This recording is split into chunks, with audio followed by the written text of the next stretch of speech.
सुखवाद, head बनाइए। Hedonism 1.5 पे जगह छोड़िए, लिखिएगा। तब जानते हैं कि एक विचारक था जैसे बेंथम, जेरमी बेंथम, 1748 में इसका लंदन में जन्म हुआ था, 15 फरवरी। तो बेंथम का जो शिष्य था जेम्स मिल, जेम्स मिल, और जेम्स मिल का जो पुत्र था वो था जेएस मिल, जेएस मिल। तो आप देख रहे हैं कि इस जेएस मिल, बेंथम का जो शिष्य था वो जेम्स मिल था। अब बेंथम का शिष्य ही जो है वो देखा जाए तो जेएस मिल भी था। अब जानते हैं कि जेएस मिल जो है 12-13 साल का था, तो जो है जेम्स मिल, इसका फादर लिवा के जाता था बेंथम के पास कि यहीं पे बैठो, हम भी कुछ गुरु से सीख रहे हैं, तुम भी सीख लो। तो ये दोनों लोग उसके शिष्य हैं। अब बेंथम का जो दर्शन है वो सुखवाद है। तो बेंथम जो है अपने दर्शन में जो सुखवाद की बात करता है, तो वो कहता है कि मनोवैज्ञानिक सुखवाद की बात कर रहा है, और कहता है कि सुख ही अच्छे बुरे नैतिक अनैतिक कर्मों का मापदंड होता है। मतलब जिस कार्य को करने से जो है हम लोग को सुख मिलता है वही कार्य करना चाहिए, जिस कार्य से दुख मिलता है उस कार्य को हम लोग को नहीं करना चाहिए। तो बेंथम ने ये कहा कि हम लोगों को जैसे तराजू पे हम लोग तौल लेते हैं, ये 2 किलो है, 1 किलो है, आधा किलो है, उसी तरह से हम लोग कोई काम करते समय जो है एक तराजू जो है बनाना चाहिए। और ये जो है मान लीजिए सबको करिए कि ये हमारा कर्म हुआ और ये हमारा सुख दुख का तराजू हुआ, सुख दुख का ये तराजू हुआ, मानक हुआ। तो हम लोग को क्या करना चाहिए, उसको फिलॉसफिक कैलकुलस कहता है कि सुख मापक जो विधि है उस सुख मापक विधि पर जो है हम लोग को रख लेना चाहिए और रख कर देखना चाहिए कि ये कार्य अच्छा है कि बुरा है, और वही कार्य चुपचाप हम लोग को करना चाहिए। जैसे मान लीजिए हम कहते हैं कोई कार्य करते हैं तो उसमें सुख की तीव्रता कितनी है, सुख की अवधि कितनी है, सुख कितना नजदीक है, सुख कितना निश्चित है, सुख जो है कितना अन्य सुखों की उत्पत्ति करेगा, सुख हमारा कितना जो है प्योर है, शुद्ध है, सुख का विस्तार कितना है। इन सब पैमानों पर हम लोग जो है सुख का निर्णय कर सकते हैं। मान लीजिए आप आईएएस की तैयारी कर रहे हैं, मान लीजिए हमें कहते हैं आपका आईएएस बनना और आपके मित्र का आईएएस बनना, दोनों में अंतर है ना। आपका आईएएस बनना और आपके मित्र के आईएएस बनने में अंतर है ना। मान लीजिए आपके पिताजी आईएएस अधिकारी हैं, वो तो रिटायर हो जाएंगे, वो चले जाएंगे, फिर सुख कैसे आपको मिलेगा। सुख की अवधि कितनी है, कुछ क्षणिक सुख होता है, तो क्षणिक सुख के लिए जो है दीर्घकालिक सुख का त्याग नहीं होना चाहिए। बेंथम कहता है सुख कितना नजदीक है, अब विधायक जी के पीछे पीछे घूम रहे हैं, उससे अच्छा तो आईएएस अधिकारी बन गए होते, उससे तो ठीक ही रहे होते, क्योंकि विधायक जी तो अपने स्वार्थ पूर्ति के लिए आपका प्रयोग करेंगे। सुख निश्चित कितना है, आप आईएएस अधिकारी बन जाएंगे तो सुख कम से कम मिलेगा तो जरूर, राजकीय सुख तो मिलेगा ही, और कुछ हो चाहे मत हो। तो कहता है कोई काम करिए तो तौल लीजिए। तो बेंथम ने जो है सुखवाद में विश्वास किया और ये कहा कि विश्व में जितने भी कर्म हैं, जितनी भी वस्तुएं हैं, या तो सुख देती हैं या तो दुख देती हैं। सुख देने वाली वस्तु अच्छी है और दुख देने वाली वस्तु बुरी है। हम लोग को जो है वो देखा जाए तो उसने, बेंथम ने जो है सुख में मात्रात्मक और गुणात्मक अंतर नहीं किया। उसने कहा कि यदि कंचा खेलना, गोली खेलना, जो बचपन में हम लोग खेलते थे, गोली खेलना, कंचा खेलना यदि अच्छा लगता है तो चुपचाप कंचा खेलिए, गोली खेलिए। तो उसने स्टेटमेंट दिया कि पुष्पिन खेलना, उसको अंग्रेजी में पुष्पिन बोलते हैं, पुष्पिन खेलना और काव्य पाठ करना बराबर है। यदि किसी को कविता करने में आनंद आ रहा है और किसी को कंचा खेलने में आनंद आ रहा है तो कंचा खेलिए, कविता पाठ करने वाले के चक्कर मत पड़िए, उसका अपना सुख है। और आपको कंचा खेलने में आनंद आ रहा है तो चुपचाप कंचा खेलिए। तो बेंथम ने बताया इसलिए तो स्टेटमेंट दिया कि पुष्पिन खेलना और काव्य पाठ करने में कोई अंतर नहीं है, क्योंकि वो गुणात्मक अंतर करता ही नहीं है, सिर्फ मात्रा की बात करता है कि जिसमें मात्रात्मक सुख मिले वही काम हमको करना चाहिए। और उसने राज्य के लिए भी कह दिया कि राज्य को भी वही काम करना चाहिए जो अधिकतम व्यक्तियों का अधिकतम सुख देता हो। ऐसा कानून बनाना चाहिए जो अधिकतम व्यक्तियों को जो है संतुष्ट कर देता हो, ऐसा कानून बनाइए राज्य। बस अभी बताता हूँ, जोड़ता हूँ। सुखवादी उपयोगितावाद का मतलब कि भाई उपयोगितावाद का मतलब हुआ अधिकतम व्यक्तियों का अधिकतम सुख। उपयोगितावाद पुस्तक बेंथम का नहीं है, जीएस मिल का है। यूटिलिटेरियनिज्म उसको कहते हैं, यूटिलिटेरियनिज्म उपयोगितावाद, ये जीएस मिल की किताब है। तो आप जानते हैं कि जीएस मिल ने जो है उपयोगितावाद के बारे में विश्लेषण किया था, और चूंकि उपयोगितावाद के बारे में जो बेंथम सिद्धांत दिया था अधिकतम व्यक्तियों का अधिकतम सुख, उसको उपयोगितावाद कहते हैं। और जो सुखवाद है, ये सुखवाद बड़ा गोला हो गया, हीडोनिज्म जो है बड़ा गोला हो गया, और उसके भीतर उपयोगितावाद है। अब क्लियर हुआ? इसके भीतर उपयोगितावाद है, मतलब सुख का पैमाना, एक पैमाना उपयोगितावाद भी है कि सुख ऐसा होना चाहिए जिससे अधिकतम व्यक्तियों को अधिकतम सुख मिल सके, और उसका जो मेन थीम है सुखवाद है। तो हम लोग जो इथिक्स में पढ़ते हैं उस सुखवाद को पढ़ते हैं। उपयोगितावाद को हम लोग पॉलिटिकल साइंस से पढ़ते हैं, वो भी बेंथम है नहीं पॉलिटिकल साइंस में, जीएस मिल है। मतलब व्यक्ति मूलतः स्वार्थी है, व्यक्ति हमेशा जो है सुख खोजता है। प्रत्येक व्यक्ति को अपने हित को जो है सुख के स्वरूप में देखना चाहिए, उसको हम लोग कहते हैं। देखिए, जो स्वार्थवाद है उसी स्वार्थ का एक स्वरूप जो है सुखवाद है। और स्वार्थवाद में दो चीजें, एक तो मनोवैज्ञानिक स्वार्थवाद होता है, और एक जो है वो देखा जाए तो नैतिक स्वार्थवाद होता है। तो ये जो बेंथम है उस दोनों को स्वीकार कर लेता है। अब बेंथम ने ये कहा कि वास्तव में देखा जाए तो प्रत्येक व्यक्ति स्वार्थी है, वह सिर्फ अपने स्वहित के लिए कार्य करता है। कुछ लोग स्वार्थी नहीं होते हैं, कुछ लोग हमेशा देखिए स्वार्थी होते हैं, हमेशा अपने स्वार्थ देखेंगे। तो इसी को मनोवैज्ञानिक स्वार्थवाद कहा जाता है। अपना ही सुख हमेशा सोचेंगे कि हमको कितना सुख मिल जाए, हम कितना बटोर लें दूसरे का, कितना मार लें। देखिए, इस तरह से जो मनोवृत्ति होती है उसको हम लोग स्वार्थवाद कहते हैं। एक नैतिक स्वार्थवादी विचारक होता है। तो नैतिक स्वार्थवादी का मतलब कि मनुष्य को मूलतः स्वार्थी होने की बात को ये भी स्वीकार करता है, और ये कहता है कि कोई भी व्यक्ति नैतिक कर्म तभी करता है जब उसको सुख की प्राप्ति हो। यदि नैतिक कर्म करने पर उसको सुख की प्राप्ति नहीं हो रहा है तो बोलेगा कि ये तो ठीक काम नहीं है। किसी का परोपकार भी करेगा, उससे कुछ उसको लाभ होगा तभी वो करेगा, परोपकार करने से हानि हो रहा है तो परोपकार नहीं करेगा। तो बेंथम जो है सुखवादी विचारक है। बेंथम जो है सुखवाद के तहत ये मानता है कि वास्तव में देखा जाए तो हम लोगों को कोई भी चीज स्वीकार करना चाहिए, कोई कार्य स्वीकार करना चाहिए, कोई कानून स्वीकार करना चाहिए तो सुख को ध्यान में रखकर स्वीकार करना चाहिए। एक क्वेश्चन नहीं आया था अभी 2-3 साल पहले का आया था कि सुख का क्या पैमाना होना चाहिए, सुख का क्या पैमाना होना चाहिए, कर्म का क्या पैमाना होना चाहिए, वो इसी से संबंधित था। अभी आप लोग पढ़िएगा, थोड़ा सा पहले इसको बता दें। नंबर 1, मतलब इसने एक पैमाना बताया। ये भौतिकतावादी विचारक है ना, बेंथम जो है एक प्रकार से कह सकते हैं कि ये जो बेंथम है जो सुखवाद की बात कर रहा है, उस सुखवाद का आधार जो उपयोगितावाद को मानता है। और सुखवाद में मैं बताया कि सुखवाद का मतलब हुआ कि सुख ही उचित अनुचित कार्य का मापदंड है, सुख ही उचित अनुचित का मापदंड है। तो उचित अनुचित का मापदंड है, तो इसका मतलब कि जो सुखवाद है, ये सुखवाद को अभी मैं बताया हूं कि इसमें मात्रात्मक पहलू को स्वीकार करता है, इसमें गुणात्मक पहलू को स्वीकार नहीं करता है।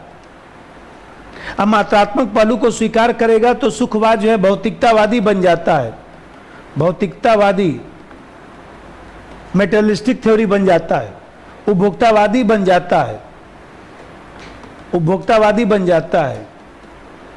इसका मतलब कि बाह्य सुख की बात करता है, बाह्य सुख पर ज्यादा ध्यान देता है, ज्यादा ध्यान देता है, आंतरिक सुख की बात नहीं करता है। जब आंतरिक सुख की बात नहीं करता है तो इसका मतलब ये हुआ कि अब मान लीजिए, अब सुख ही उचित अनुचित का पैमाना है। तो मैं बताया कि ये 7 पैमाना इसने बता दिया, जो अभी लिखवाया हूं कि 7 पैमाने के आधार पर आप देखिए कि आपको जो है कोई चीज अच्छा लगता है तो करिए, नहीं अच्छा लगता है तो मत करिए। हम कहते पहले टेस्ट कर लीजिए कि जो हम काम करने जा रहे हैं उससे तीव्रता, सुख की तीव्रता कितनी है, कितने लंबे समय तक सुख रहेगा, कितना निश्चित सुख है। मित्र के आईएएस बनने से ज्यादा हमको सुख मिलेगा कि हमको आईएएस बनने से सुख मिलेगा? उस सुख का उत्पादन कितना है? आप आईएएस बन जाएंगे तो परिवार के अन्य लोग भी तो, देखा जाए तो उसकी उत्पादकता भी तो बढ़ गई, गांव के लोग भी तो आनंद उसका लेते हैं। ये क्यों भूल गए? कितने लोग ऐसे भी होंगे जिनके गांव में मान लीजिए प्रॉपर पीसीएस अधिकारी नहीं होंगे, या हमारे जैसे लोग करिए कोई प्रॉपर आईएएस अधिकारी नहीं होगा, तो उस गांव के लोगों का भी दिक्कत ही आता है। हमारे गांव में देखा जाए तो सड़क भी अच्छा है, प्राइमरी स्कूल से लगा है, सब मान लीजिए प्राथमिक विद्यालय, पोस्ट ऑफिस सब है। कारण कि हमारे चाचा जी मान लीजिए आईएएस थे, तो जब गांव जाते थे तो सीधी सी बात है कि कुछ न कुछ काम करवाते रहते थे। मान लीजिए गांव में जो है 4-5 अब आईएएस लोग हैं, 10-12 पीसीएस अधिकारी हैं, तो उसका कारण क्या है कि कोई न कोई परिचय का आ ही जाता है। कोई परिचय का एसडीएम आ गया, कोई एडीएम आ गया, हम लोग भी फोन करके मान लीजिए बोल देते हैं, अरे भाई वो हम लोग का गांव है, सड़क वड़क बन रहा है, सुने हैं, थोड़ा सा फंड वंड समय से दे दीजिएगा, ढंग से बनवा दीजिएगा। ये बताइए, गांव के लोगों को भी तो सुख मिला। तो कितना वह सुख जो है समीप है, कितना दूर है, 7 पैमाना इसने बताया। अब दूसरा बात जरा सा, दूसरा चीज देखिए, उसने कहा कि जैसे मान लीजिए सुख देने वाली वस्तु अच्छी और दुख देने वाली वस्तु बुरी। तो अभी मैं बताया कि सुख में केवल मात्रात्मक की बात करता है, गुणात्मक पहलू का नहीं। इसीलिए वो कहता है कि भाई कंचा खेलिए, चाहे कविता पाठ करिए, चाहे आईएएस अधिकारी बन जाइए, उससे मतलब नहीं है, जो आपको अच्छा लगता है वही काम करिए। नंबर 2, ये न कहता मैं थोड़े न कर रहा हूं, अभी तो इसकी आलोचना करूंगा, तभी तो लिखवा रखा हूं। देखिए अब सोचेंगे मैं ऐसा कर रहा हूं, मैं ऐसा थोड़ा कर, मैं तो इसको गलत ही कर रहा हूं। जीएस मिल तभी तो संशोधन करता है। और आप लोगों को टेस्ट में दिया था कि जो है कि संतुष्ट शुकर की अपेक्षा असंतुष्ट सुकरात होना बेहतर है। जीएस मिल ने लिखा, असंतुष्ट जो है उसमें कहता है कि संतुष्ट शुकर की अपेक्षा असंतुष्ट सुकरात होना बेहतर है। इसका मतलब संतुष्ट शुकर का मतलब सुअर क्या करती है, खा पी के अपना मस्त सो रही है। सुअर को कोई टेंशन है? सुकरात देखा जाए तो लोकतंत्र की रक्षा के लिए अपना प्राण दे दिया। भगत सिंह जो आजादी के लिए प्राण दे दिए, और उसी में कितने व्यापारी मजे से अपना अंग्रेजों से मिलकर अपना व्यापार बढ़ाते रहे, मुखबिरी करते रहे, लोगों को, भारतीय लोगों को मरवाते रहे। तो बेंथम कहता है कि सब ठीक है, मुखबिरी करने से 2-4 करोड़ रुपया मिल जाता था, चुपचाप मुखबिरी करके पैसा लेके मजे से अपना खा पी के टाइट रहना चाहिए था, बेंथम कहेगा। जीएस मिल, अभी मैं आलोचना करूंगा ना इसका। कोई चीज पढ़ना हो ना तो सबसे पहले उसकी बात को पढ़ लीजिए। आप लोग वो कह रहे तो गड़बड़ हो चल रहा है, गड़बड़ तो चल ही रहा है, मैं तो कह रहा हूँ गड़बड़ चल रहा है। तभी तो इसका क्वेश्चन आता है कि सुख का जो है क्या पैमाना होना चाहिए। वो क्वेश्चन आया था, कोई पढ़ देते, 1-2 साल पहले आया था, पढ़ी तो, अरे उसी 2-3 साल के भीतर ही आया होगा, उसी इसी का सुखवाद का ही क्वेश्चन था। सुख का क्या पैमाना होना चाहिए, कोई कर्म करते समय सुख को किस दृष्टिकोण से देखना चाहिए। किताब वालों को तो ये भी पता नहीं चलता है कि उस क्वेश्चन को लिखा कहां पर जाए। एक तो ये भी बीमारी आ रही है, क्योंकि धीरे धीरे लोग जो है वो देखा जाए तो जो लोग हमारी किताब तब लिख रहे हैं क्वेश्चन, उनको यही नहीं पता चलता कौन सा टॉपिक किस में लिखा जाए। विचारक में लिखना चाहिए था ना इसको बढ़िया से। अब जब देखिए तीसरा बात समझिए, अभी मैं बताया कि बेंथम परिणाम आधारित सुख की बात कर रहा है ना। परिणाम आधारित सुख का मतलब बेंथम कहता है कि व्यक्ति विशेष को जो है परिणाम के आधार पर ही कार्य को जो है अच्छा बुरा कहना चाहिए। परिणाम अच्छा निकला, सुख मिला तो ठीक, परिणाम बुरा मिला तो बुरा। अब जरा देखिए, ये इसका जो थ्योरी था, इस थ्योरी में इसने जो है तमाम जो विवेचन किया था, उस विवेचन में पूरा इसने समझाने का प्रयास किया। एक किताब इसकी है, introduction to the principle of moral and legislation, लिख देता हूँ। इसी किताब में सब इसने लिखा था, introduction to the principle of moral and legislation, ये इसकी किताब है। इसी किताब में सब इसने लिखा। अब बताया कि उपयोगितावाद इसकी किताब नहीं है, इसका शिष्य उपयोगितावाद लिखता है। तो देखिए, इसी किताब में इसने क्या किया कि सब कहाँ से सब सुख दुख सब लिस्ट बनाया और कहा कि ऐसा है कि यदि मान लीजिए सरल सुख है, लिखिएगा मत, सरल सुख है, इसके साथ दूसरा जो है सरल सुख मिल जाएगा तो जटिल सुख बन जाएगा, जटिल सुख बन जाएगा। मान लीजिए हम कहते हैं अच्छा खाना पीना मिल गया, अच्छे से सोने को मिल गया, तो अच्छा खाना पीना, इसने लिखा, मैं नहीं कह रहा हूँ, आप लोग सोचते हैं मैं बता रहा हूँ। खाना पीना मान लीजिए हो गया और उसके बाद सोने के लिए अच्छा से बिस्तरा उस्तरा मिल गया, तो कह रहा है कि जटिल सुख बन गया। अब फिर कह रहा है कि सरल यदि दुख है, सरल दुख है और सरल दुख के साथ एक और सरल दुख मिल गया, तो कहता है कि जटिल दुख बन गया। मान लीजिए ठीक से खाना भी नहीं मिला और देखा जाए तो मच्छर भी काट रहे हैं, तो देखा जाए तो जटिल दुख बन गया। इसने अपनी किताब में जो है 14 प्रकार के सरल सुखों की बात किया और 12 प्रकार के सरल दुखों की बात किया, लिस्ट बनाया बाकायदे, और बनाकर अपना बताया कि हम लोग को ये याद कर लेना चाहिए कि कौन सा सरल सुख है और कौन सा सरल दुख है। और इसने कहा कि कोई सरल सुख है और सरल दुख मिल गया फिर न्यूट्रल हो जाता है, अच्छा ही नहीं लगेगा।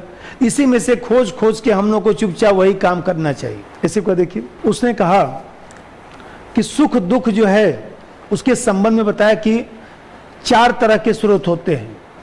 कुछ धर्म से कुछ सुख मिलता है, राजनीति से कुछ सुख मिलता है, कुछ नैतिक सुख भी होता है, कुछ भौतिक सुख भी होता है। भाई धार्मिक सुख का मतलब हुआ कि धर्म कर्म करने से यदि सुख की प्राप्ति हो रही है तो हमारा धार्मिक सुख है। अब पता चले कि अमरनाथ यात्रा पर गए, वहीं गिर कर मर गए, मत जाइए। वो कहता है कि मत जाने की जरूरत नहीं है। यदि लगता है कि धार्मिक क्रियाकलाप करने से कुछ सुख मिल जाएगा तब तो चले जाइए। यदि लगता है कि बरसात में जाएंगे, कहीं बस उस गिर उड़ गया, इधर उधर गया तो भी जीवन गया, तो मत जाने की जरूरत नहीं है। मान लीजिए सब करिए राजनीतिक सुख का मतलब कि सरकारी अधिकारी बनने से यदि कुछ सुख मिल रहा है तो बन जाइए, वो भी सुख का एक प्रकार है, राजकीय सुख।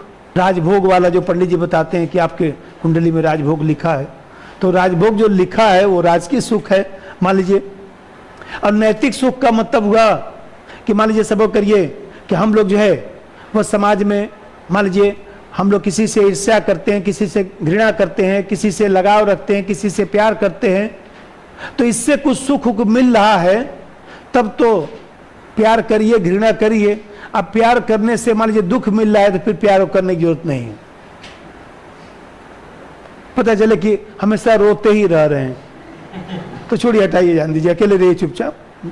जब आपको हमेशा रोना ही है तो क्यों शादी ब्याह किए। प्यार मोहब्बत करने से कुछ सुख मिले तो ठीक, और नहीं मिले तो मत करिए चुपचाप। इसने कहा भौतिक सुख का मतलब, प्राकृतिक सुख का मतलब प्रकृति से लगाव रखना। प्रकृति के पास जाने से यदि कुछ अच्छा लग रहा है तो प्रकृति से लगाव रखिए। पता चले कि मान लीजिए गुलाब का फूल हम लोग देखते हैं तो अच्छा लगता है ना, क्या भगवान ने बनाया है। मान लीजिए उसको सूंघ भी लिए, बहुत बढ़िया भाई। मान लीजिए हम भी रोज छत पे जाते हैं तो गुलाब का पौधा, मैं एक बार कश्मीर गया था तो बहुत सारा पौधा लाया हूँ, तो उसमें से 8-10 पौधे भी बचे हुए हैं। इतने बड़े बड़े फूल आते हैं, कभी आपको दिखाऊंगा, इतना बड़ा फूल आता है गुलाब का। तो रोजाना 2-4 तो निकल ही जाता है उसमें। तो मैं जाता हूँ, एक फूल तोड़ कर देखता हूँ भगवान ने कितना अच्छा बनाया, फिर उस 1-2 फूल और तोड़ के लाकर मंदिर में भी रख देता हूँ, पूजा वूजा भी कर लेता हूँ। तो हमको अच्छा लगता है तो ठीक। तो इसने बताया कि जो जो आपको अच्छा लग रहा है वही काम चुपचाप करिए। यदि पेड़ पौधा देखने से कष्ट हो रहा है तो मत देखिए पेड़ पौधा, लिखिए। अभी हो गया, अभी तो अपना बताया ये कि जिस क्रियाकलाप से सुख की प्राप्ति होती है वही क्रियाकलाप अच्छा है, जिससे आनंद की प्राप्ति होती है वही चुपचाप काम करिए और उसी हिसाब से जीवन जीने का प्रयास करिए। भागों में बांटा ना, एक तो धार्मिक सुख, राजनीतिक सुख और नैतिक सुख। नैतिक सुख का मतलब दिया परोपकार करते हैं, आपको अच्छा लगता है परोपकार करते हैं, ये बताइए। हमें कहते हैं मनमोहन सिंह साहब जो है गुरुद्वारा अमृतसर कभी कभी जाते थे, वहां लोगों का जूता रखते थे। प्रधानमंत्री बनने पर बता रहा हूं, बाकी छोड़ दीजिए। MS गिल साहब का नाम सुने होंगे, जो मुख्य चुनाव आयुक्त रहे, खेल मंत्री रहे। एक बार अमृतसर हम लोग गए थे तो वो जूता ले रहे थे बेचारे, ऐसे लेकर हाथ में जूता लोगों का रख रहे थे। मैं पहचान तो गया, फिर मैं पूछा, वहाँ जो पुलिस वाले भाई साहब थे उनसे पूछा कि ये MS गिल साहब हैं? बोले हाँ। फिर मैं गया, उनको प्रणाम करके आया।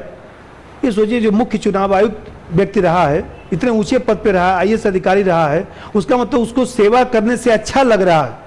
आप घर पे खाना बनवा कर 10 पंडित जी को खिलाते हैं, उससे यदि आपको अच्छा लगता है तो पंडित जी को खाना खिलाइए, और नहीं अच्छा लगता है तो मत खिलाइए। ये उसका नैतिक सुख है। अच्छा लगता है ना, माने कोई भूखा व्यक्ति है, 10 लोग भूखे व्यक्ति उनको खाना खिलाते हैं तो अपने को अच्छा लगता है ना, तो करिए। नहीं अच्छा लगता तो मत करिए। समीक्षा, बेंथम के सुखवाद की समीक्षा, तो समीक्षा किसने किया? तो GS मिल ने। 4-5 विशेषता हो गया था, 6 था। हाँ, 1-2 और लिख दिएगा, पेज में बहुत अच्छा लिखवाया हूँ, नोट्स में दिखा रहा हूँ, 1 मिनट। इस बार थिंकर पढ़ाऊंगा मन लगाकर, आप लोग भी पढ़ लीजिए, काम खत्म। अब इस बार टाइम भी है, मैं टाइम निकाल लिया हूँ 8-10 दिन, कोई बात नहीं, एक बार हो जाएगा तो हो जाएगा। बेंथम 23, बेंथम 23, अच्छा ये रहा, ये बेंथम थोड़ा सा पढ़ लीजिएगा। यहाँ पर बेंथम का जो है उसे तो मैं लिखवा दिया हूँ सब, लेकिन बेंथम का सुखवाद यहाँ पर हेडिंग बना होगा, ये रहा। इसको पढ़ना पड़ेगा मन लगाकर, क्योंकि इसमें पढ़ेंगे तो आपको कुछ पॉइंट और भी मिल जाएगा। वैसे तो मैं अधिकांश जो मोटा मोटी बात है सब बोल दिया हूँ। भाई व्यक्ति को स्वार्थी मानता है और ये कह देता है कि जब तक स्वार्थ पूरा होता है, जब तक आपको लाभ होता है, जब तक अच्छा लग रहा है चुपचाप करिए, उसको स्वार्थवाद कहा जाता है। कार्य का परिणाम सुखदायक है, उस कार्य को करिए। ये मत चिंता करिए कि दुनिया क्या सोच रही है, आपको अच्छा लग रहा है ना, खाकर सोने में आनंद आ रहा है, सोइए, खाकर हटाइए, ये कह रहा है। लेकिन अब इसकी समीक्षा GS मिल करता है। और GS मिल ने समीक्षा किया क्यों? GS मिल ने यूटिलिटेरियनिज्म पुस्तक लिखा, कारण उसने कहा कि जितनी आलोचना करना है मैं ही आलोचना करूंगा अपने गुरु की, अब इसके बाद मैं कुछ छोड़ूंगा नहीं कि दूसरी कोई आलोचना कर सके। इसलिए GS मिल ने अपने किताब में जो है, आप जानते हैं GS मिल बहुत बड़ा विद्वान, ऑन लिबर्टी उसकी पुस्तक है, सोचिए विश्व फेमस, उससे अच्छा कोई स्वतंत्रता पर पुस्तक नहीं लिखा गया है।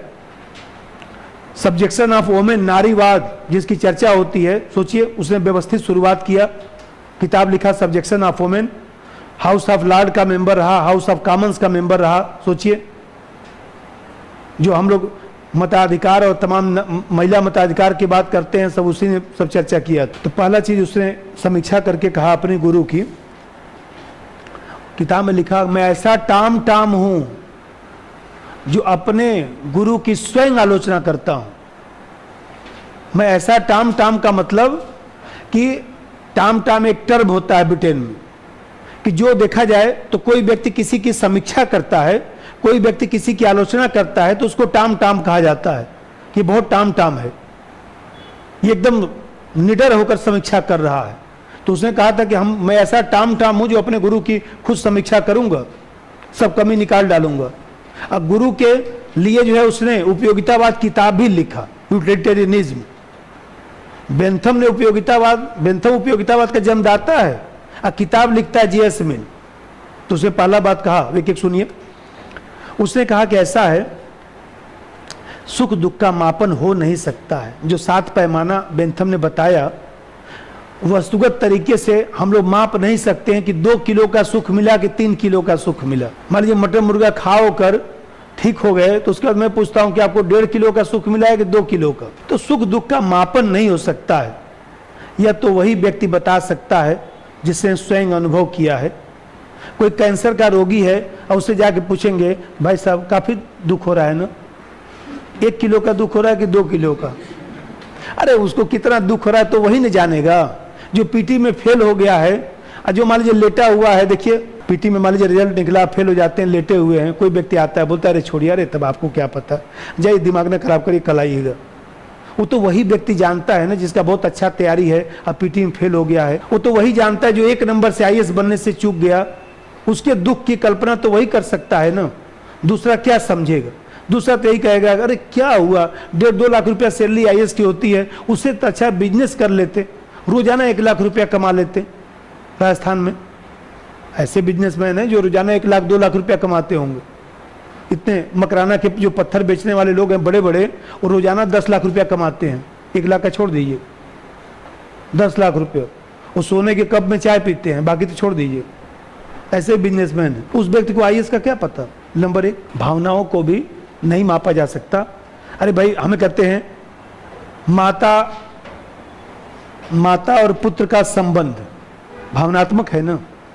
अब जाकर मान लीजिए मम्मी को क्या दे देते हैं, लेकिन देखिए मान लीजिए आप 2-4 महीने 6 महीने बाद जाते हैं तो माँ अपना अच्छा से कुछ बना के खिलाया उलाएगी, इधर उधर बाबू आ गया तो मान लीजिए आप बोलेंगे बाबू तुमको क्या दे देगा, बाबू तो कुछ लेने ही आया है, अभी बताता हूँ ना और कुछ पैसा चाहिए। तो मान लीजिए हमें कहते हैं ये भावनात्मक संबंध है, पिता पुत्र का संबंध भावनात्मक संबंध है। मान लीजिए हमें कहते हैं भाई बहन का संबंध भावनात्मक है, भावनात्मक ही तो संबंध है, इसका कौन समापन होगा? क्या बहन से कितना प्यार करते हैं कैसे मापा जाएगा? 2 किलो का प्यार है बहन से कि 3 किलो का प्यार है? दूसरा बात समझ, बस 5 मिनट छोड़ रहा हूं, अब शुरू किया तो खत्म कर लें दीजिए। देखिए सुखों में जो है मात्रात्मक और गुणात्मक भेद, वो कहता है ना बेंथम कि एक मात्रात्मक सुख है, गुणात्मक सुख है, दोनों में कोई अंतर नहीं है। कंचा खेलिए चाहे कविता पाठ करिए। जीएस मिल ने कहा कि ऐसा नहीं है। मात्रात्मक सुख भौतिक होता है, गुणात्मक सुख नैतिक होता है। और उसने कहा कि नैतिक सुख ही वास्तविक सुख होता है। सूअर की तरह खाना खाकर सोने का सुख अलग है। और सुकरात जो है लोकतंत्र की रक्षा के लिए अपना प्राण दे दिया। आज हम लोग सुकरात को याद कर रहे हैं। और कितने लोग पृथ्वी पर आए और खा के चले गए, किसको हम लोग याद कर रहे हैं? भगत सिंह को हम लोग याद कर रहे हैं, राम प्रसाद बिस्मिल को याद कर रहे हैं। और कितने लोग आए खा पी कर निकल लिए, कहाँ हम लोग याद करते हैं? वो क्वेश्चन मिला नहीं। अरे बहुत अच्छा क्वेश्चन आया था, सुख का पैमाना क्या होना चाहिए, ऐसे कुछ पूछा, कल ढूंढ के लाइएगा। तभी तो कहता है, इसीलिए मिल कहता है कि, एक लाइन नीचे लिखिए, इसीलिए मिल कहता है कि संतुष्ट सूकर, क्लास तो नहीं किसी का, हमारी तो 12:30 बजे से होती है, मुझको 10-5 मिनट में मैं आ जाऊंगा। संतुष्ट सूकर, संतुष्ट सूकर आब्लिक मूर्ख व्यक्ति की तुलना में, मूर्ख व्यक्ति की तुलना में असंतुष्ट मानव आब्लिक सुकरात होना बेहतर है। संतुष्ट सूकर मतलब सुअर आब्लिक मूर्ख की तुलना में असंतुष्ट मानव आब्लिक सुकरात, जो पढ़ाया था सुकरात होना बेहतर है। मूर्ख व्यक्ति मान लीजिए 10-20 लाख कमा लिया, 50 लाख रुपया कमा लिया। देखिए जो मूर्ख व्यक्ति कह रहा है जीएस मिल, मूर्ख व्यक्ति 50 लाख रुपया कमा लिया, गाड़ी उड़ी खरीद लिया बढ़िया से, मकान उकान बना लिया बढ़िया से, अपना कपड़ा बड़ा पहन के अपना घूम रहा है, सोचा हमसे ज्यादा तो कोई सुखी भाई नहीं। वो मूर्ख व्यक्ति है, जीएस मिल कहता है मूर्ख व्यक्ति है। अरे सुकरात बनते, कुछ मनुष्य बनते, कुछ भगत सिंह बनते। असंतुष्ट मानव का मतलब हुआ कि ऐसा मानव जो विचार करता है उसको असंतुष्ट मानव कहा जाता है। असंतुष्ट मानव का मतलब विचार करने वाला मानव। तीसरा बात समझिए, बस छोड़ रहा हूं 5 मिनट में, भी कल फिर समझाना पड़ जाएगा। देखिए बेंथम कहता है कि सुख दुख का स्रोत बताया। ये बताइए बेंथम के सुख दुख का वास्तव में देखा जाए तो बाहरी स्रोत ज्यादा है ना, बाहरी स्रोत ही तो ज्यादा है। प्रकृति से सुख प्राप्त हो गया, अभी मैं बता रहा था। मान लीजिए सबको करिए, कुछ घूमने फिरने से सुख प्राप्त हो गया, खा पी लिए सुख प्राप्त हो गया। इसका मतलब बेंथम हमेशा बाहरी सुख पर ज्यादा बल दे रहा है। जीएस मिल ने कहा ये निम्न कोटि का सुख है। वास्तव में सुख का एक आंतरिक स्रोत भी है। जीएस मिल ने कहा कि आंतरिक स्रोत है, वह है कर्तव्य पालन की भावना, मानवीय भावना, समाज का कल्याण करना, ये भी सुख का स्रोत है, और यह सुख का स्रोत सबसे बड़ा स्रोत है। ये बताइए, एक महेश कुमार था, आजकल गोरखपुर में एसएसपी था, गोरखपुर में एसएसपी था महेश कुमार, उसको मैं पढ़ाया था 2007-8 में। उसके पिताजी यहीं किंग्सवे कैंप पर जो है सब्जी बेचा करते थे, ऐसी झुग्गी में रहता था, कैंप के बगल में। हिंदू कॉलेज से पॉलिटिकल साइंस पढ़ा था। तो ऐसे मान लीजिए क्लास में पढ़ता था, तो वो वैसे, अब हमको भी तो पता नहीं कि कौन क्या रहता है, कैसे रहता है। फीस उस तो चलिए कम करना कम हो गया, लेकिन वो बोला कि सर जब मैं बन जाऊंगा तो आप हमारे घर चलिएगा। हमने ठीक है यार चलो, जिस दिन तुम बन जाना तुम्हारे घर में चलूँगा। जो बन गया तो भाई मैं तो अब वचन दे चुका था, मुझे तो जाना ही था। मैं उसके घर गया, उसी झुग्गी में हमको लिवा गया और दिखाया कि सर देखिए 2 झुग्गी है, एक में हम लोग, हमारी 2-3 बहनें हैं, हमारे पिताजी सब्जी बेचते हैं। तो हम बोले तुम उस समय नहीं बताया। बोले सर इसलिए नहीं बताया, बस हमारे मन में था कि जिस दिन बन जाऊंगा तो आपको लिवा के जरूर आऊँगा। गोरखपुर में एसएसपी था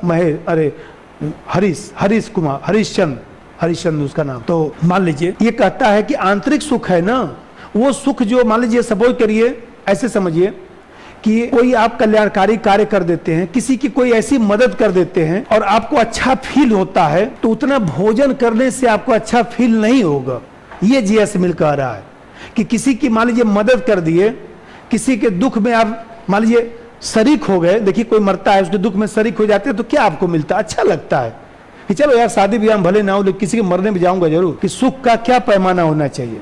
व्यक्ति को कब सोचना चाहिए कि हमको वास्तव में सुख मिला? तो सिर्फ खाना खाने से, घूमने से सुख नहीं मिलेगा, आनंद की प्राप्ति नहीं होगी। एक और लिख डालिएगा, 2-3 हो गया, 3। बेंथम के सिद्धांत की आलोचना, पेज नंबर 31 पढ़कर एक और लिख डालिएगा। आप जानते हैं कि बेंथम जो है इतिहास और संस्कृति के सापेक्ष मानता था। कहता था कि कहीं पर जाइए, चाहे अमेरिका जाइए, खाइए पीजिए मस्त रहिए, भारत में भी खाइए पीजिए मस्त रहिए, बेंथम कहता था। जीएस मिल ने कहा कि नहीं, ऐसा नहीं। ये सुख भी जो है संस्कृति सापेक्ष है, परिस्थिति सापेक्ष है, सभ्यता जन्य है। सुख भी हर जगह एक ही काम करने से सुख नहीं मिलेगा। अच्छा बताइए, अब बच्चे को 1 रुपये का टॉफी लेकर जाते हैं, 5 रुपये का चॉकलेट लेकर जाते हैं, कितना खुश होता है, अंदाजा लगाइए।